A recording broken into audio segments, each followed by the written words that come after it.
Did you notice that your chair's higher than mine, and that puts you in a position of authority? Kind of remember. Okay, being the history buff that I am, or smarter than me, or yeah, all those feelings. I should lower it. I should lower being it small and you being big. Well, interesting fact is President Johnson on Air Force One, they called it the throne. He had a chair that was purposely higher than anybody else's, where he would talk down to them. Was he a short guy or just? I'm not sure on that, but he was. I think he was a pretty large guy. But he literally, and I saw a special on the History Channel. They talked about how he had this chair, and it was purposely higher than anybody else that would be sitting around the table on Air Force One. And I believe that plane you can actually go through at the Boeing Museum up in Kansas. I'm gonna do all these things. I'm gonna read up today. Hey everybody, Matt Hill. I'm here with a dear friend of mine. I've known him a very long time. We went to church together, and man, that was in high school, and survived Falls Creek together. Made many mistakes over our lives to learn from and create opportunities for learning. Yep. That's the best way to put it. Is like we should always take advantage of all the opportunities we've made for ourselves for learning. Yep.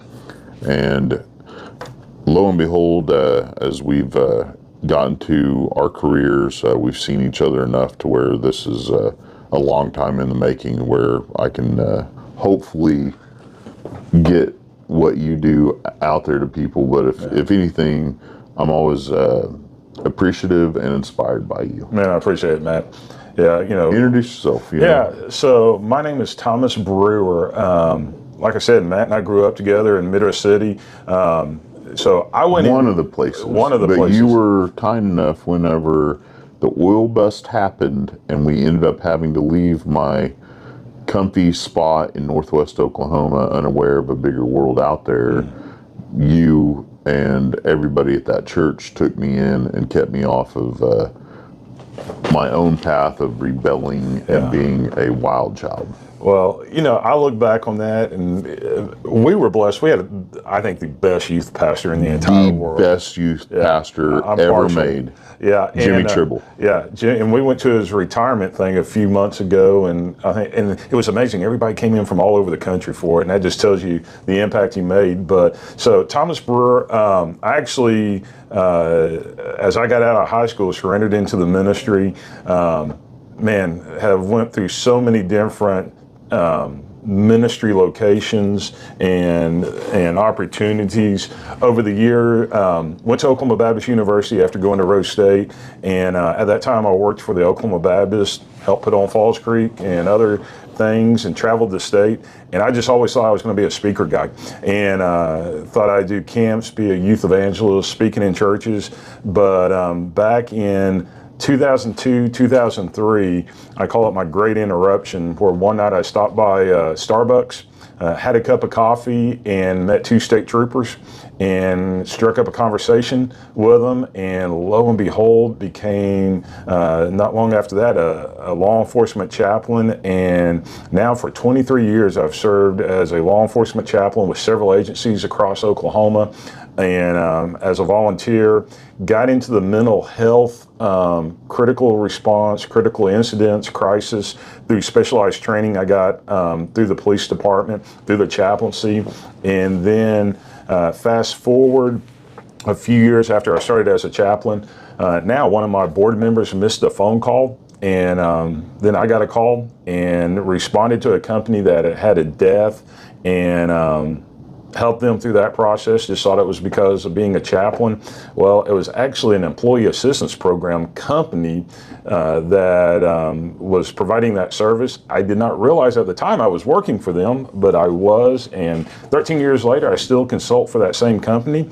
I was actually out for them last week, and will be later this week. But it developed in me a passion for mental health, for critical incidents. Got hooked up in the oil and gas market through that company, and and realized because of my law enforcement training, actually getting to be an officer for a short time, but what I've seen, what I've observed when it comes to manufacturing, heavy equipment, oil and gas, that when I respond to these work sites, to these companies where there's been a death or a fatality, these men and women can go into detail of what they observed, what they saw, what's affecting them if they want to, and I'm not going to be grabbing the trash can.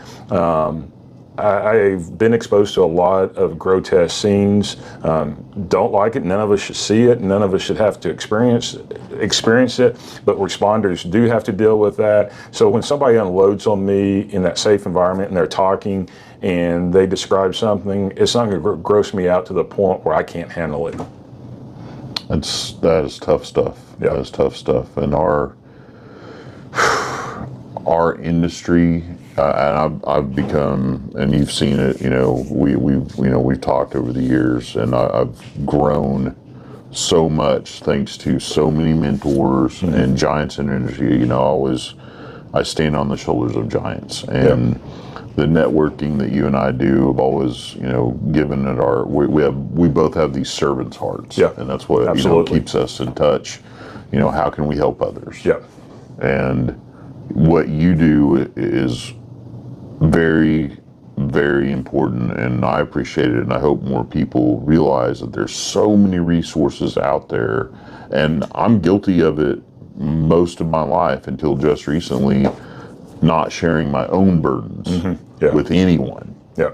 And you told me that's ridiculous. There's nothing to be ashamed of, like working through problems, that are bigger than you with the Bible, with God, with your wife, with your work, with your children, and just talking it out, just writing it down. There's a million resources and availability of people that want to help you get from here to there, and be safe, absolutely, and not feel insane. Yep, absolutely. And as part of the journey that I've also went on, in the midst of all these years of being the responder, being the person people call upon when they're going through a crisis, whether it's a company or an individual, whether it's in the faith-based world or the secular world, where you don't bring up faith, where that's not the primary goal and purpose. I went through a crisis myself where 2.5 years ago, my best friend and my associate with my ministry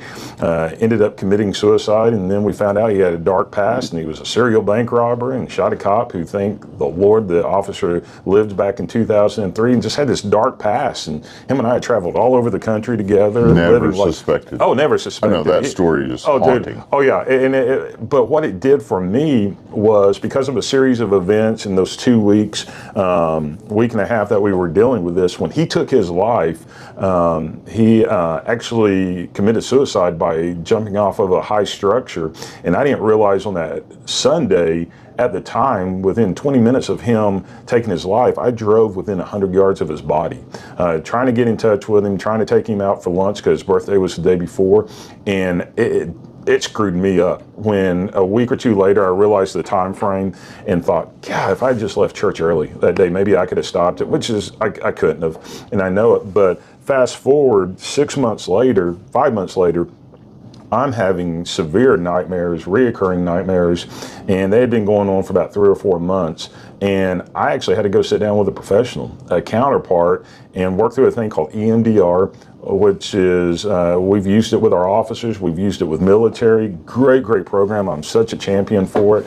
I went through an EMDR session. It only took once for me. It takes other people multiple sessions, but I was able to work through the process. But what I tell people when I do a lot of public speaking on this, and I do a talk called How Trauma Saved My Life in the corporate world. That's something. And I tell this whole story. I set it up about my buddy, and but then I kind of like set the hook when I go, oh yeah, by the way, he was a serial bank robber that we never knew about. And then I talk about in detail the 3 reoccurring nightmares I was having, and how I was very tempted to turn to substance abuse to just cope with it. That I was so tired of having the nightmares that was every 2 to 3 nights, here this nightmare was coming, and it was 3 of them reoccurring, 2 of them more prevalent than the 3rd one. So I finally got help, but I tell people all the time, for years. Now, for 20 years, I'd helped other people. I'd helped them get out through critical incidents. I'd helped officers after officer-involved shootings. I'd helped companies, oil and gas guys after explosions and fatalities. I knew all the answers to the questions, but yet I couldn't help myself.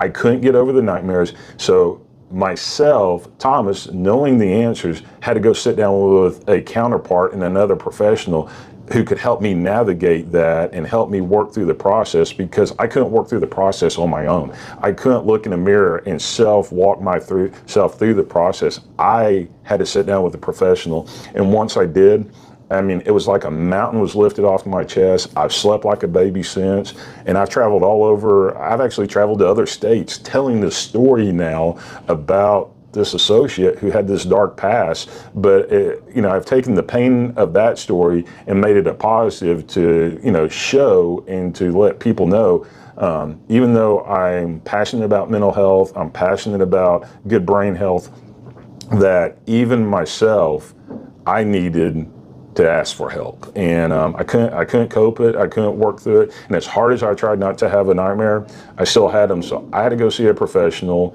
and it's okay to ask for help, and that's really the message of that talk.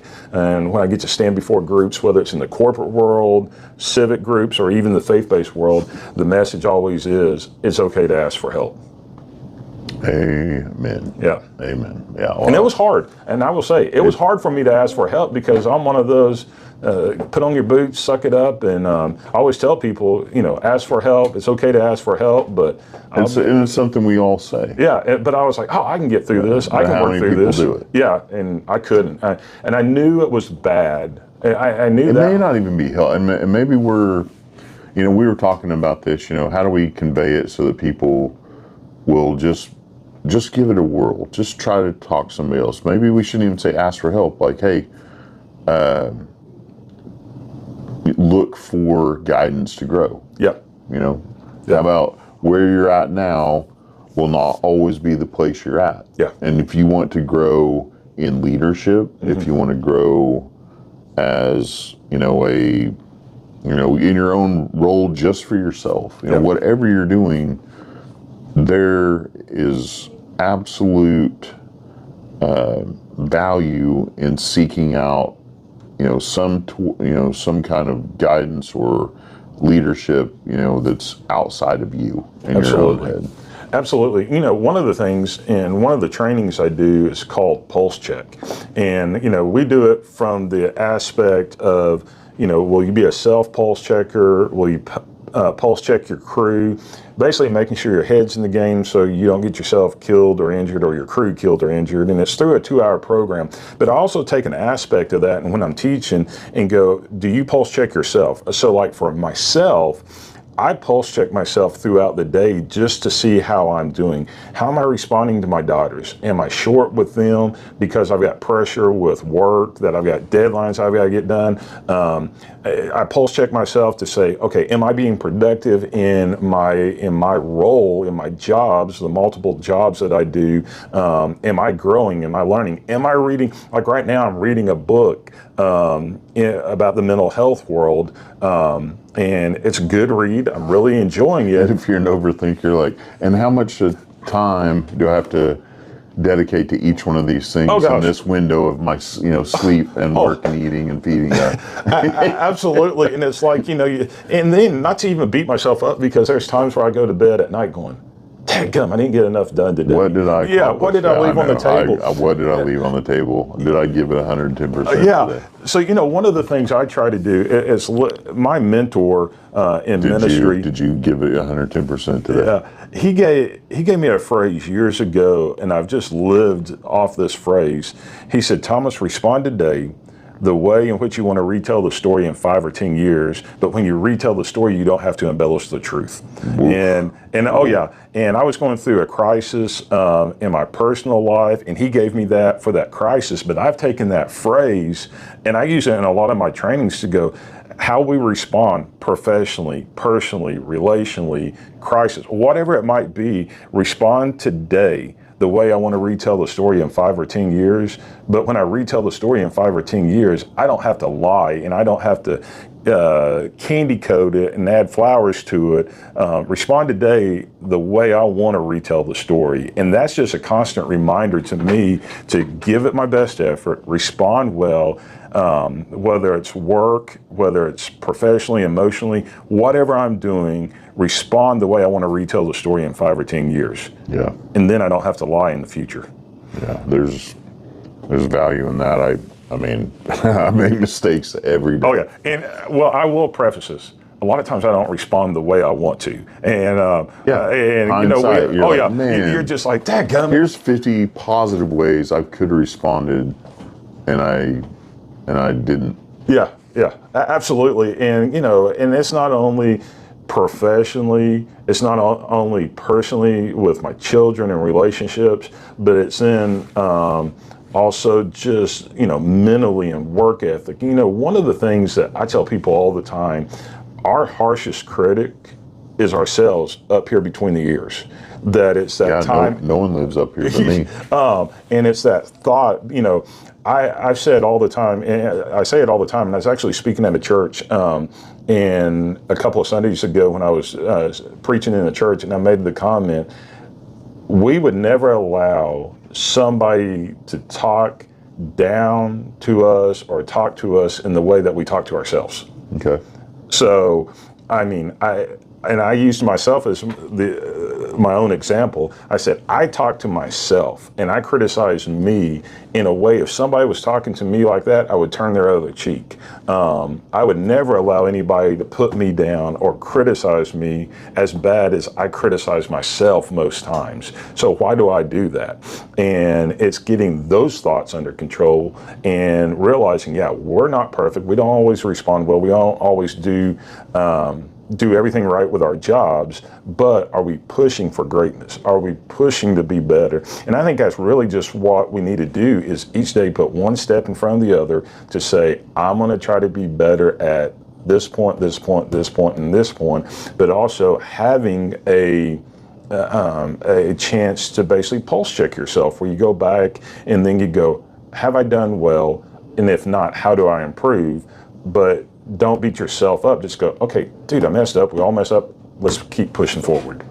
Well, I sought you out to make you a victim on this podcast because I think you would add a lot of value to more oil and gas guys that I am tender about now. And I just transparency. I want to promote you and what you do, and I know you're only one person, but there's lots of resources out there that are available, and I just I've seen over my career, and for myself, I don't know if I've ever been busier. Mm-hmm. I don't know if I'm more productive, but I know I've never been busier. And everybody out there, it just feels like there's a lot of weight on a lot of shoulders. There is, and with our industry ups and downs, with the way maybe society doesn't portray, oil and gas, the way we know the real value is there. It just really helps to, first of all, our own community helps by just being able to breathe in our networking events and knowing that we're amongst friends and colleagues, and we all understand just the value of what we do, and then we can come together and hopefully we'll educate the rest of society. But if not, I know our industry will keep plugging away at delivering the industry, whether they value it or not. Absolutely. And so you're a great resource. Well, and I appreciate that. One of the biggest challenges the hurdle I'm trying to overcome is being proactive with these companies, and these companies allowing me to be proactive with them. Meaning, I get asked. People don't get to the point of emergency mental health. It becomes more of a, hey, this is an ongoing structure. This guy can come in once a month, once a quarter, and be available for this time for anybody. And I know all of our, a lot anyway. I mean, my own, like we have a company that offers a mental health aspect to the healthcare, right? But it's somebody I don't know. Yep. And they don't understand our industry. Yeah. So a lot of companies have the employee assistance program. Right. They have the EAP, but there's a lot of smaller oil and gas companies that don't, because they can't afford that. And that's really an area that I can, like you, like a consultant like me, so they can, contract with me individually. So it's a couple of different looks to it. One look can be, it's after a fatality or injury has happened or a death offsite. They hire me to come in, and I do this quite often. I come in and spend X amount of time, whether it's 3 hours, 8 hours, and I don't come in with an agenda.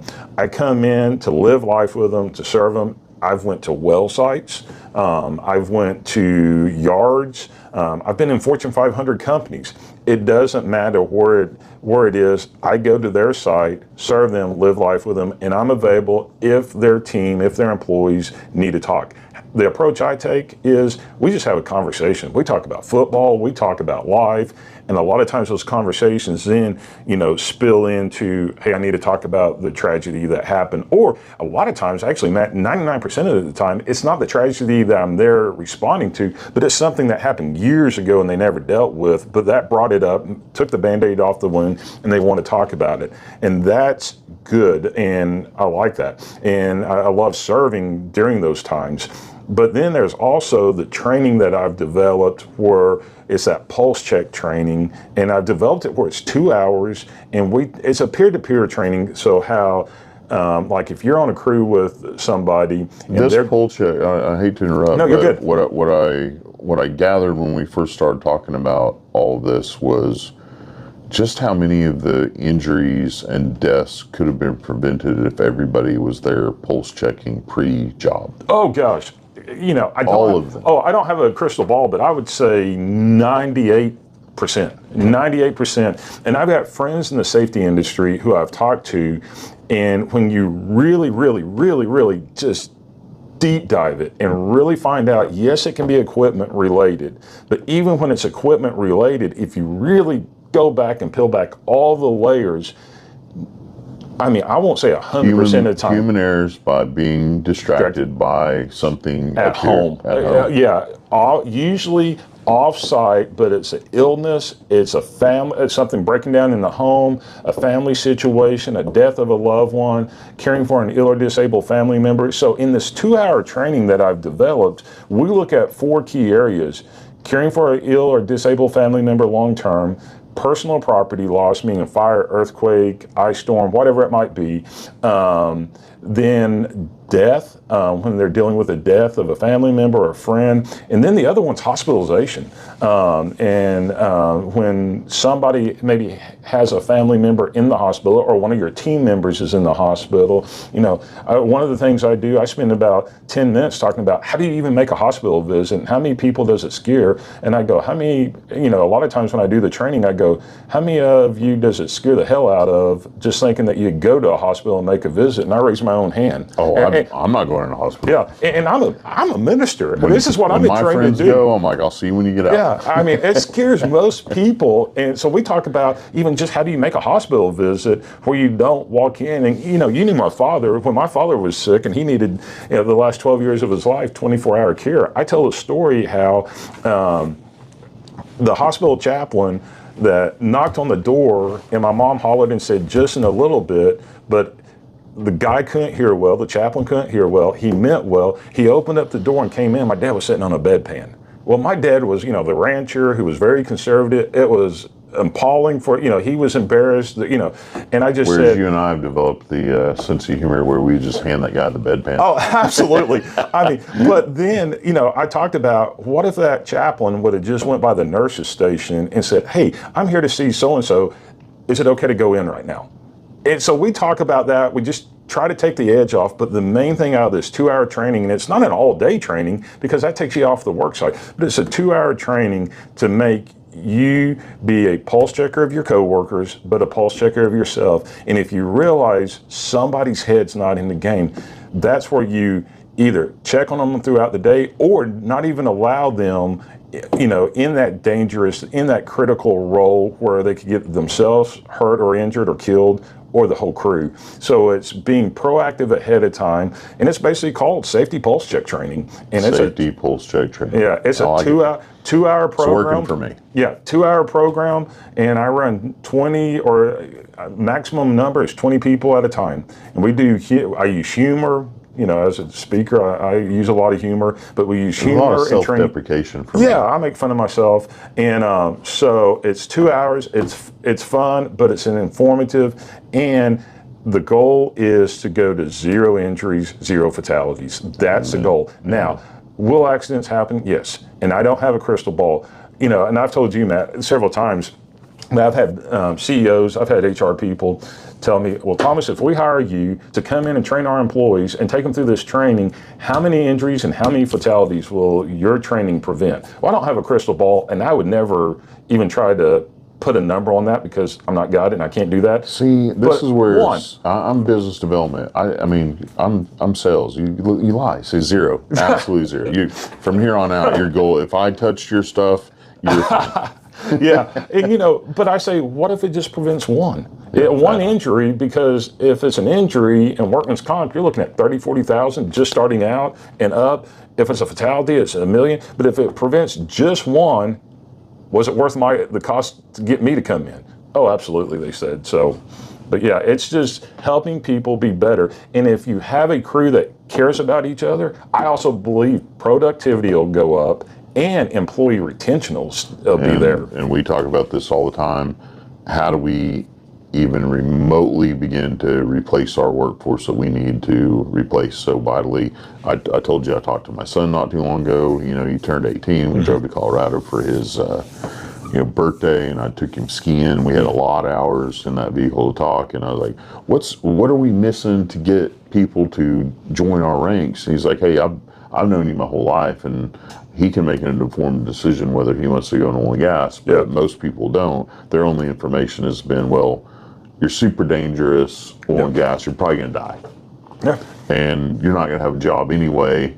Yeah. And it's, dirty and it's bad for the environment. There's so many just negative connotations. It's like, okay, well, we've done a terrible job, but, education, so yeah, I love your ideas on educating people on just the simplest things to get us all the camaraderie we need and to keep us as tight as possible so that we keep everybody we can. The longer we keep people and the longer they're on that mission of their own, safety, leadership, the more people we draw in and the more people we keep. Oh, absolutely. Great. And over the years, I've talked to more people about this, and I know it's a new thought process. You talk to the safety guys in the oil and gas. I would have laughed at you and I a decade ago, 20 years ago when I'm first coming in oil and gas. I was like, this is the softest conversation I ever want to hear. Well, I never want to talk about this. I responded to I'm like, get up, we got shit to do. Yeah, in the oil and gas market, it was after an explosion, and I'll never forget. I walked in to meet with some of the crew, the employees. And one guy, I introduced myself, I shook his hand. He goes, you're not going to make us sit in a circle and cross our legs and hum at each other, are we? And I go, no, what are you talking about? That's a great idea. Let's do that. And I'm a smart ass. Like, oh man, you don't want to do that. Where's your coat and tie at? And so, I go dressed like this, and I actually worked with, after an oil field explosion and fatalities, I worked with one company, and after a few days with them, the HR guy came to me, and it was one of the greatest compliments I got. He goes, when did you work in the patch? I go, what do you mean? He goes, you talk like us, you dress like us, and you eat like us. Because we had went out to eat a couple of times. And I said, I haven't. I said, now, my parents owned a cattle ranch. My dad, did some investing in the oil and gas market. And as a kid in the 80s, I played on work sites I shouldn't have. But I said, I also have friends in the industry. I've had people who, when I was a pastor, worked in the industry, and I listened well. And he goes, because you weren't what we were expecting. We thought as a crisis consultant, mental health consultant, you'd come in, but he said, you just blended like you were one of us. And it's really trying to meet the needs of the people where they're at in a judge-free zone and just living life with them. Because when you allow me to come into your company, on your work site, into your crew, I'm a guest and I don't come in with an agenda, and it's just to live life with you during that difficult time, or helping you be a great company that's going to make more money and be safer in our trainings. And we can do the trainings on site. Well, I'll come to where you are. I can't speak highly enough about you, Thomas, and I thank you for always being there and when I call you and giving me, your own advice. Even though I'm 51. Yeah, I'm 50, so we're a year apart. I'm older and wiser than you, and you still give me just solid gold. Well, we could. Can you hypnotize people? No, that's not in my will. And the thing is, we could tell stories on each other from our days. Hopefully we forgot all that. I'm not even embarrassed anymore. And if I don't have a good story, I'll make it up about my friends. So don't even go down that path. Yeah, but it's like Photoshop on stories. Yeah, absolutely. And but if I can serve anybody listening to this podcast, they can call me directly. I give out my personal cell number. It's 405-833-7229. If I can come do the training at your company, serve your company, I pray that you never have a crisis, but we will sooner or later. If you don't have an EAP provider, I'll come and be on site with you and live life with you. And this is my passion. This is what gets me up of a morning. I'm still in the ministry. I'm still a chaplain. I love the faith-based side of it. But one of my best friends, he's actually a board member to the nonprofit ministry that I have. And I do this under an LLC, so it's not the ministry side. It's actually a for-profit LLC. He goes, Thomas, I've never seen somebody get excited about a crisis. He goes, you're weird. But it's because that's what your gift is. You are, but that's why, I don't, all my friends, I don't collect, regular friends. We're all weirdos. Yeah, he said when there's a crisis, you want to be the person that's called because you love to help people during that difficult time. And that's really what I was created for. Servant's heart, this guy. So if I can serve you guys, man, give me a call or go to my website, tbgroupllc.com. tbgroupllc.com. tbgroupllc.com. Man, reach out, if you're in oil and gas or really any industry at all, but see the value in a proactive safety culture and mental health culture. This is somebody I recommend. Cool, man. I appreciate the time. Absolutely. Take care, everybody. God bless you. We'll see you soon. Thanks, guys. Bye.